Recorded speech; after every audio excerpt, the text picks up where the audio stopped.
ದೇಶ ಆಳೋ ಒಂದು ದಣಿ ನೇರೋದು ಒಂದು ಹೆಣ್ಣೆ, ದೇಶ ಕಾಯೋ ಯೋಧು ನೇರೋದು ಒಂದು ಹೆಣ್ಣೆ, ದೇಶದ ಹಸಿವು ತೀರಿಸೋ ರೈತನ ಹೇರೋದು ಒಂದು ಹೆಣ್ಣೆ, ಏರುವಾಗ ನೋವು ಅನುಭವಿಸೋದು ಒಂದು ಹೆಣ್ಣೆ.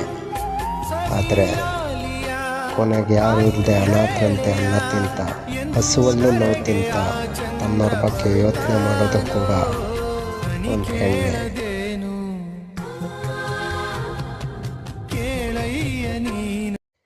ದೇಶ ಆಳೋ ಒಂದು ದಣಿ ನೇರೋದು ಒಂದು ಹೆಣ್ಣೆ, ದೇಶ ಕಾಯೋ ಯೋಧು ನೇರೋದು ಒಂದು ಹೆಣ್ಣೆ, ದೇಶದ ಹಸಿವು ತೀರಿಸೋ ರೈತನ ಹೇರೋದು ಒಂದು ಹೆಣ್ಣೆ, ಏರುವಾಗ ನೋವು ಅನುಭವಿಸೋದು ಒಂದು ಹೆಣ್ಣೆ.